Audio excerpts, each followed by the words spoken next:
In einer Feuerstelle aus Ton schmilzt der Sensenstahl. Auf dem Amboss bringen unzählige Hammerschläge das Metall in Form.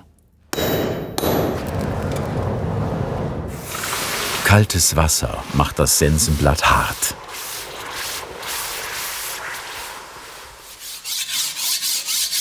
Mit dem Schleifstein zeigt sich der metallische Glanz.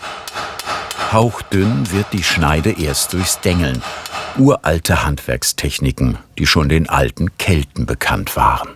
Und das ist ja das Faszinierende beim Schmieden, diese Entwicklung einfach zu verfolgen, wie aus einem einfachen Stückchen Stahl hinterher sowas entsteht, dass ich mit Feuer und am Hammer mein Material in unterschiedliche Dinge formen kann. Das Schmieden ist die Leidenschaft von Frank Trommer und seinem Team. Sie stellen keltische Werkzeuge her, zum Beispiel eine Sense.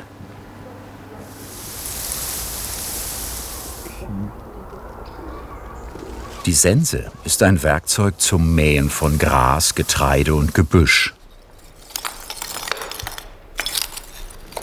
Das Feuer entfachen die Schmiede mit Feuerstein und Funkenschläger, so wie es auch die Kelten vor über 2000 Jahren gemacht haben. Eine Zeitreise beginnt in der Werkstatt in Blaubeuren zu den Handwerkskünsten der Kelten.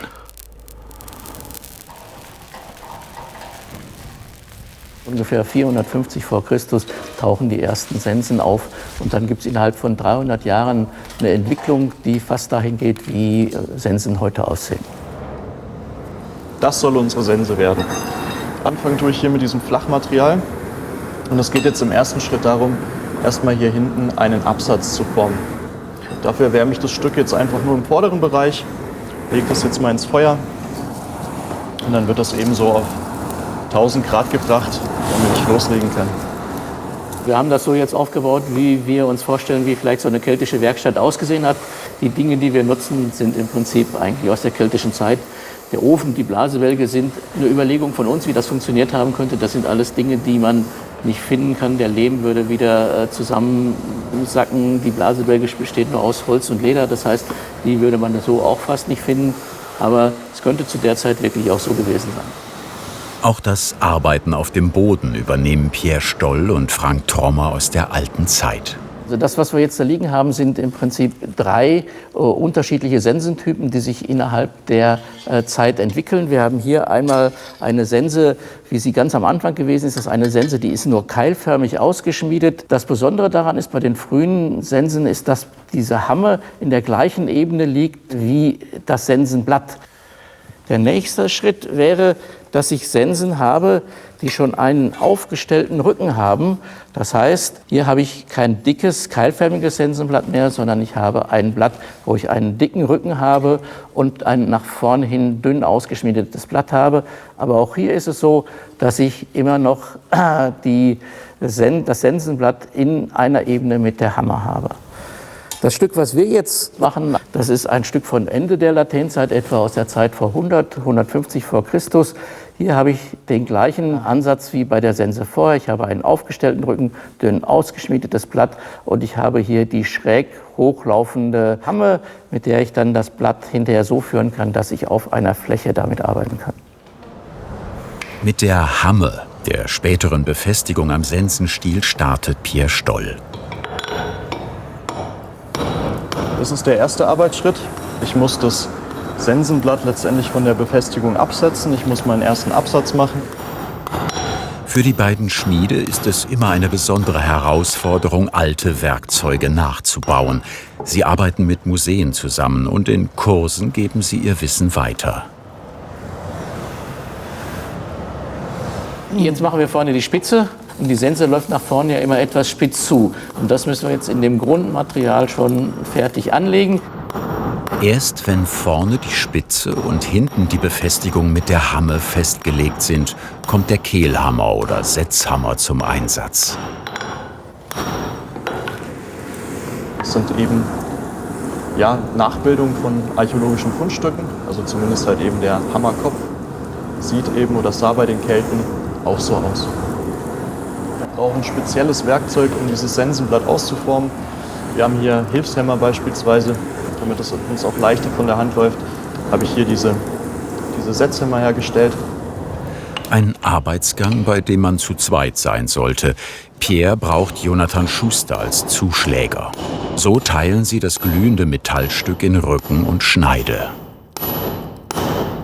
Wir setzen jetzt eine Kehlung, einfach um den Rücken zu definieren. Ja? Wir haben bei dieser Sense diesen stark ausgeformten Rücken, diesen Rückengrat, und den legen wir jetzt fest.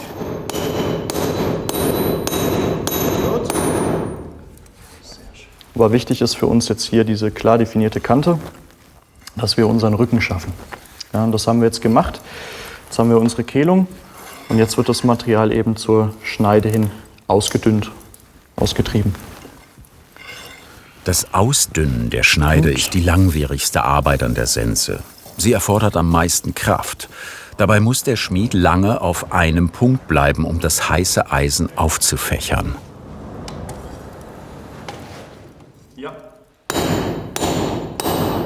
Ja, das Material lässt sich super verformen, wenn es warm ist. Also wenn wir gerade unsere 1000 Grad erreicht haben, dann ist es wunderbar, das Material fließen zu lassen, auszuformen. Sobald das Ganze dann eben erkaltet, kühler wird, dann wird es immer zäher und fällt mir auch immer schwerer, das Material zu bewegen. Und die Sense soll sehr dünn sein. Das zeichnet sie letztendlich aus. Auch die Sensenspitze muss noch viel breiter werden. Einen Gebrauchsgegenstand wie eine Sense heute so herzustellen, unvorstellbar. Heute stanzt man die Sensen aus dünnem Blech.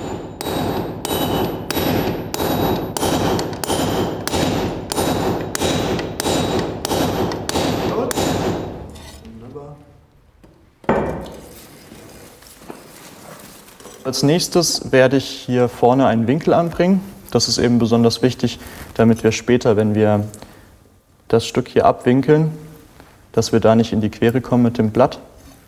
Und wenn ich das eben soweit habe, dann treibe ich das einfach noch mal ein bisschen von Hand aus. Es gibt nicht viele, die so schmieden können, mit einfachsten Mitteln in ungewohnter Position. Erst im frühen Mittelalter arbeitet der Schmied im Stehen und kann dadurch mehr Kraft freisetzen. Inzwischen ist die Sense gut erkennbar und gut ausgedünnt. Pierre hat mit vielen Hammerschlägen die Schneide bearbeitet. Wenn ich den Rücken jetzt ausforme, dann verdränge ich Material hinten im hinteren Bereich der Sense, des Sensenblatts. Und dann passiert es, dass durch diese Verdrängung sich die Sense leicht nach vorne biegt. Also damit kann ich meinen Schwung einstellen. Wenn das Sensenblatt keinen Rücken hätte, dann würde sich das Ganze verformen, und zwar nach unten oder nach oben. Ja, also wenn ich in den harten Boden einsteche, das kann schon mal vorkommen, oder auch auf härteres Material, dann würde sich das eben nach oben oder nach unten verbiegen. Der Rücken verleiht der Sense Stabilität. Immer wieder wird er am Rand des Amboss angelegt und verfestigt. So entsteht auch der Schwung, mit dem die Sense effektiver eingesetzt werden kann. Dieser Rücken sorgt auch heute noch bei Sensen für Stabilität. Eine Errungenschaft der keltischen Handwerkskunst.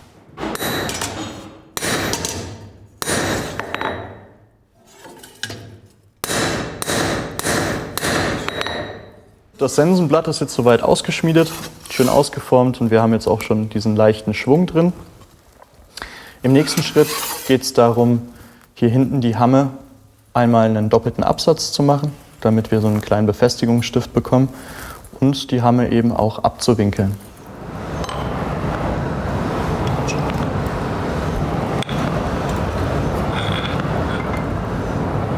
Eben diesen Dorn, auch Warze genannt, wird Pierre später in den Sensenstiel einarbeiten. Der Dorn befindet sich an der Hamme.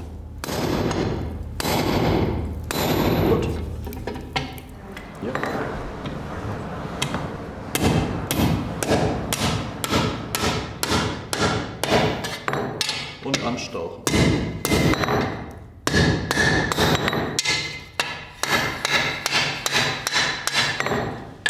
Ein filigranes Stück am Ende der Sense.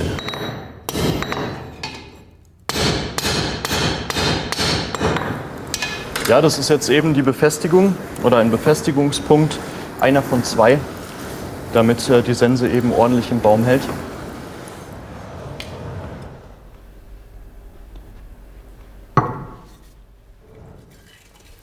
Pierre ist ein erfahrener Handwerker. Er schmiedet viel mit Augenmaß und Gefühl, wie hier beim Abwinkeln der Hamme.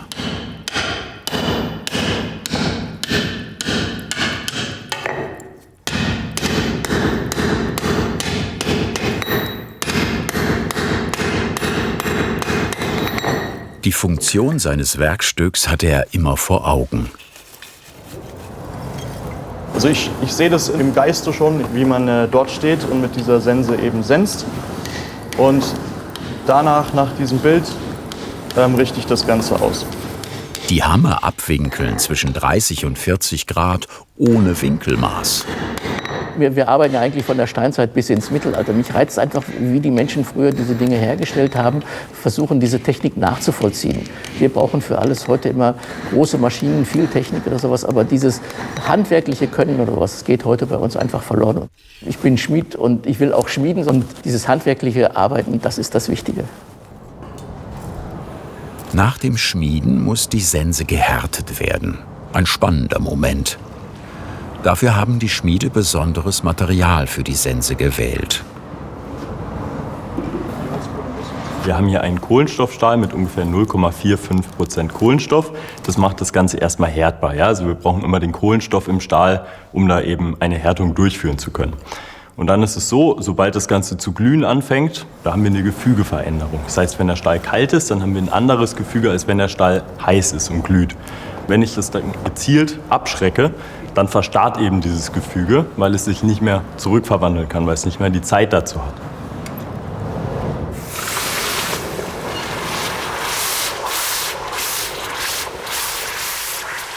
Beim Härten kann sich die Sense verziehen.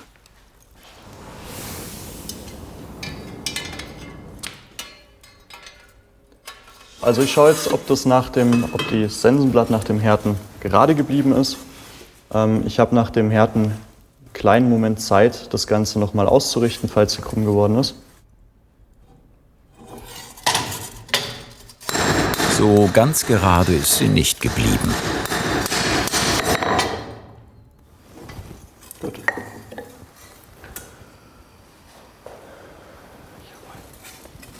Jonathan schleift nach dem Abkühlen die Sense nicht mit der Maschine, sondern von Hand mit Schleifsteinen. Für ihn sind auch die Arbeiten rund ums Schmieden spannend.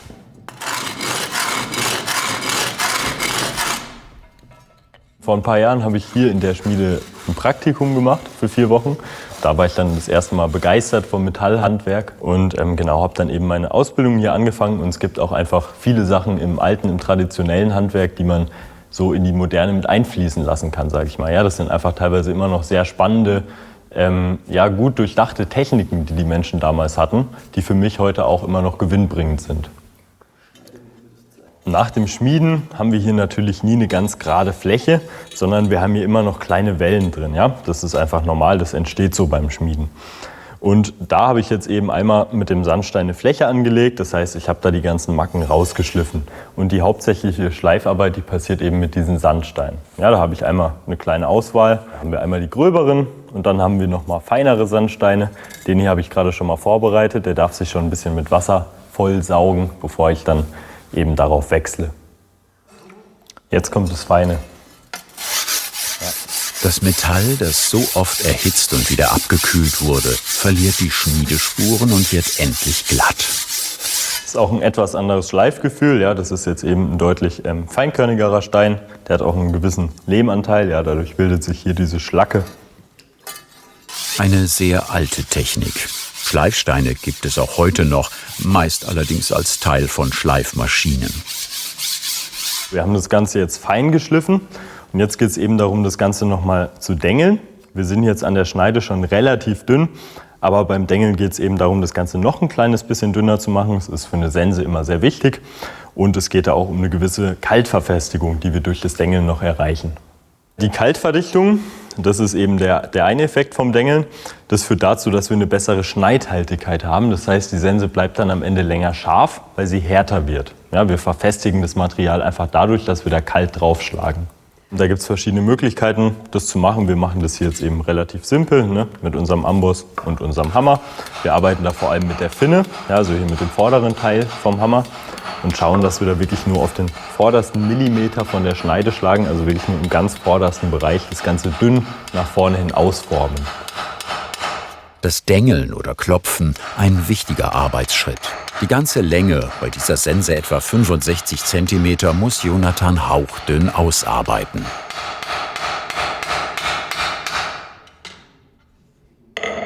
Das Ganze ist jetzt schön gerade. Das ist eben wichtig beim Dengeln, dass am Ende keine Wellen mehr drin sind. Genau, sieht gut aus. Der Sensenbaum oder Sensenstiel ist nicht von heute auf morgen entstanden. Auch da hatten die Kelten eine lange Entwicklungszeit. Sie galten als gute Handwerker, probierten Dinge aus und waren immer um Optimierung bemüht. Ich habe mir Esche ausgesucht für den Stiel. Hat den Vorteil, Esche ist ein sehr langfaseriges Holz und kann deswegen auch sehr gut auf Biegungen beansprucht werden. Ich werde jetzt im ersten Schritt erstmal Markierungen setzen, damit ich weiß, wo ich das Loch bohren muss, um eben diesen Griff anzubringen. Der Abstand vom Griff ist jetzt auf meine Armlänge angepasst. Das heißt, wenn ich hier später den Griff setze, dann kann ich eben gut damit arbeiten. Dann habe ich den richtigen Abstand.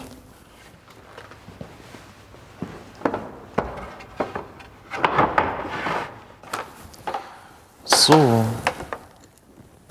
ich habe jetzt hier meinen kleinen Löffelbohrer. Das ist der Bohrer, der geht von 4 mm auf 12 mm. Und damit werde ich das Ganze erstmal vorbohren. Der Griff entwickelte sich, als die Menschen anfingen, im Stehen zu sensen und nicht mehr, wie lange üblich, gebückt mit der Sichel arbeiten mussten.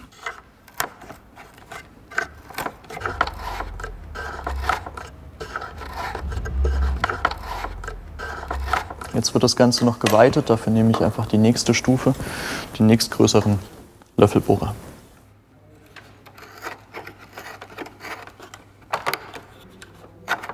Pierre ist nicht nur Schmied, er schreinert auch gerne und macht viele seiner Werkzeuge selber.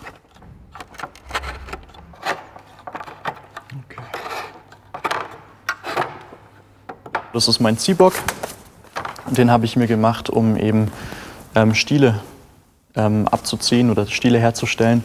Das ist eben auch ganz gut für den Bogenbau. Aber in erster Linie machen wir bei uns Speere und Stiele für Äxte oder halt eben Sensenstiele.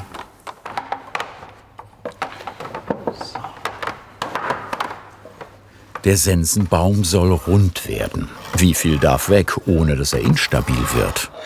Als erstes nimmt Pierre die Kanten mit dem Ziehmesser ab.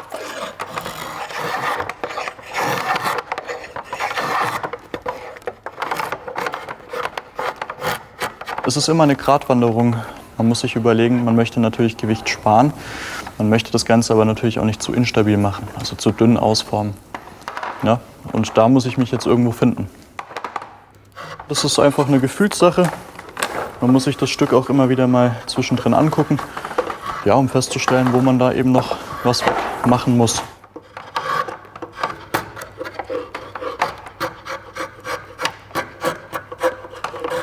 Der Stiel ist jetzt soweit rund ausgeformt und als nächstes werde ich mich um das Griffstück kümmern. Das Griffstück, was später eben vorne in das Loch eingesetzt wird, das befindet sich jetzt noch hier hinten am Ende vom Stiel. Das heißt, ich werde das Ganze abtrennen und schon mal leicht rund ausformen, damit es eben später auch in das Loch passt. Mit dem Beitel arbeitet er dafür eine Kerbe aus. Dass der Sensenstiel auch einen Griff hat, war eine sehr komfortable Erfindung. Lange war es einfach nur ein gerader Stiel.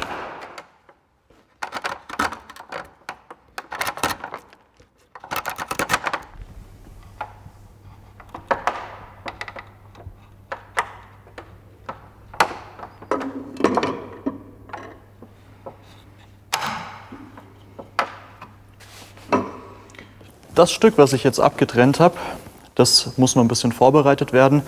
Ja, das wird der Griff, der eben hier später einsetzt. Da ist die Schwierigkeit, den Zapfen so zu formen, dass er eben auch direkt in der Lochwandung sitzt, dass es eben schön auf Press da drin sitzt und nicht wackelt.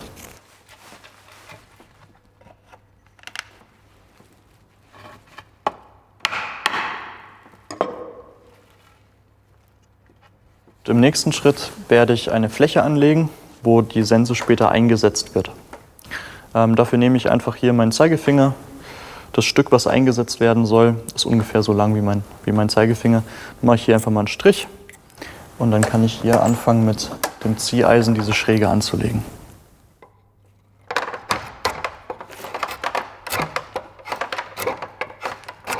Das sind jetzt die Vorarbeiten für die Befestigung des Sensenblattes.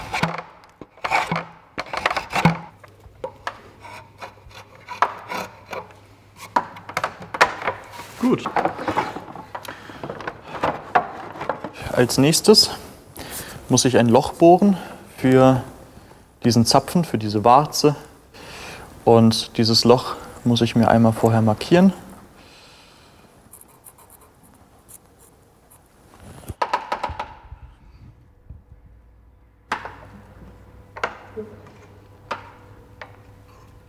Eine sehr akribische Arbeit für den perfekten Sitz der Sense im Stiel.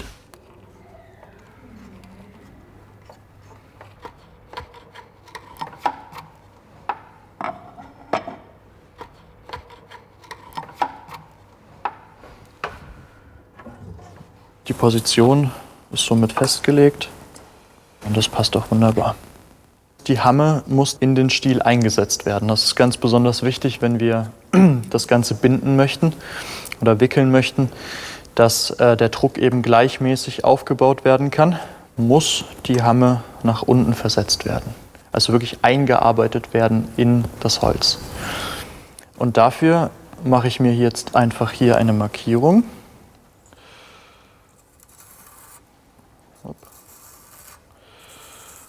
So. Und dann wird das Ganze eben jetzt hier noch ausgebeitelt.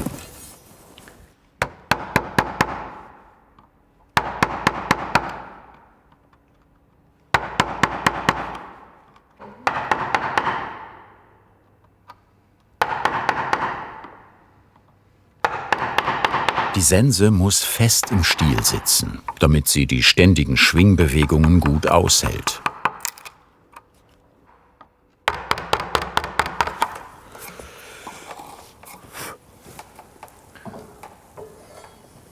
Gut. Jawohl, so passt's. Sehr schön. Das Sensenblatt sitzt jetzt schön im Stiel. Als nächstes werde ich das Ganze umwickeln. Und das ist letztendlich nichts anderes als rohe Rindshaut, die eben getrocknet wurde. Im getrockneten Zustand ist die hart und richtig fest. Und wenn ich das Ganze eben ein paar Stunden im Wasser einweiche, dann wird das wunderbar weich und ich kann damit eine Wicklung machen. Ich mache da jetzt einfach einen kleinen Knoten rein und lege das Ende der Rohhaut hier seitlich auf die Sense auf das Sensenblatt. Und jetzt überwickele ich dieses Ende, damit das Ganze eben schön straff wird. Ja, dabei ist es wichtig, dass da wirklich Zug drauf kommt, damit wenn die Rohhaut trocknet und es wieder zusammenzieht, damit das Ganze eine feste Verbindung gibt. Also wenn so ein Sensenblatt, genauso wie andere Werkzeuge, keine offensichtlichen Befestigungsstellen haben, keine Löcher, keine Nieten, dann ist dieses Wickeln einfach sehr naheliegend. Das ist eine sehr einfache Variante, eine Verbindung zu schaffen. Und es gibt eben auch schon früher, also steinzeitlich und auch bronzezeitlich, solche Wicklungen gerade an Sicheln beispielsweise. Die Sichel war der direkte Vorfahr der Sense. Für diese Arbeit braucht Pierre sehr viel Fingerspitzengefühl.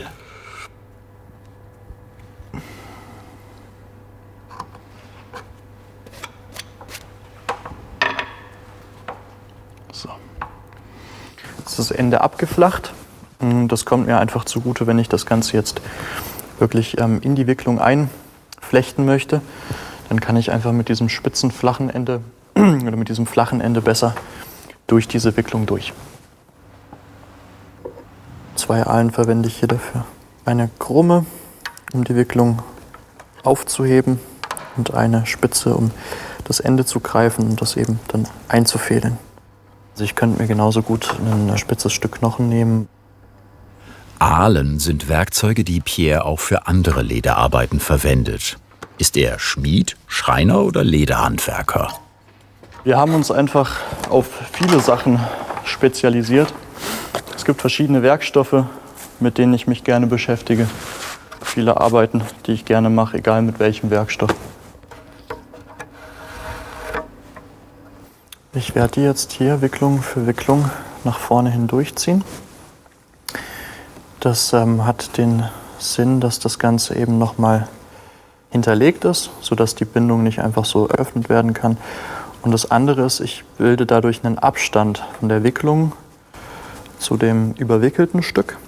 Und damit strafft sich die Haut einfach noch mal ein bisschen mehr. So eine Rohhautwicklung, die ist sehr wartungsintensiv. Also jedes Mal, wenn ich damit arbeite, muss ich die Wicklung kontrollieren, schauen, ob das Ganze eben noch gut hält und gegebenenfalls noch mal neu wickeln. Die Rohhaut muss jetzt noch trocknen, damit die eben schön anzieht, schön hart wird und das Ganze noch ein bisschen mehr Druck bekommt.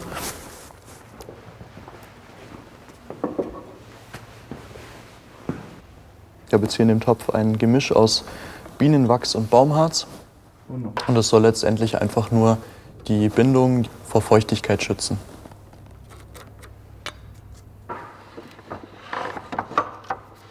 Sie wird quasi imprägniert von Pierre, dem Multihandwerker.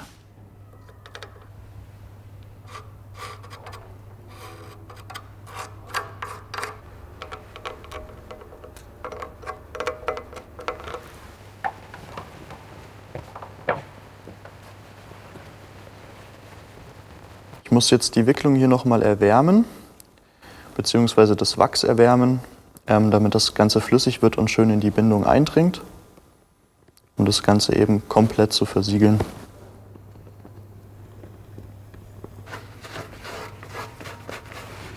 Viel Arbeit steckt in dieser keltisch nachempfundenen Sense, die komplett in Handarbeit entstanden ist.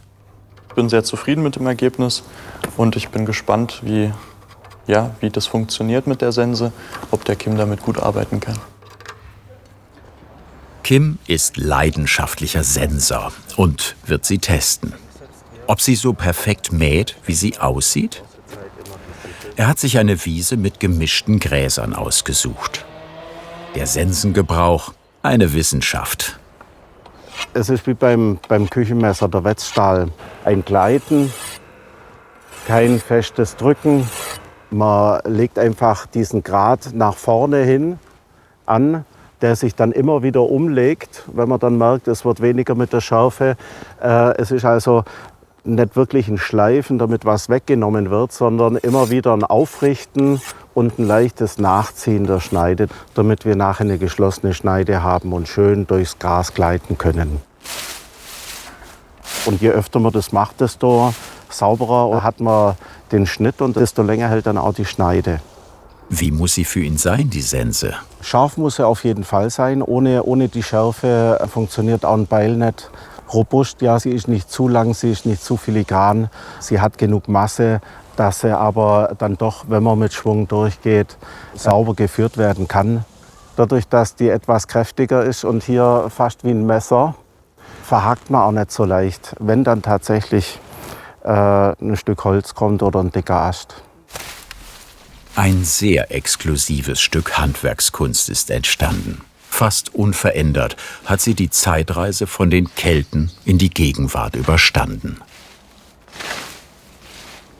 Hat dir diese Handwerkskunst gefallen? Dann schreib uns deine Meinung zum Film in die Kommentare. Und nicht vergessen, Kanal abonnieren.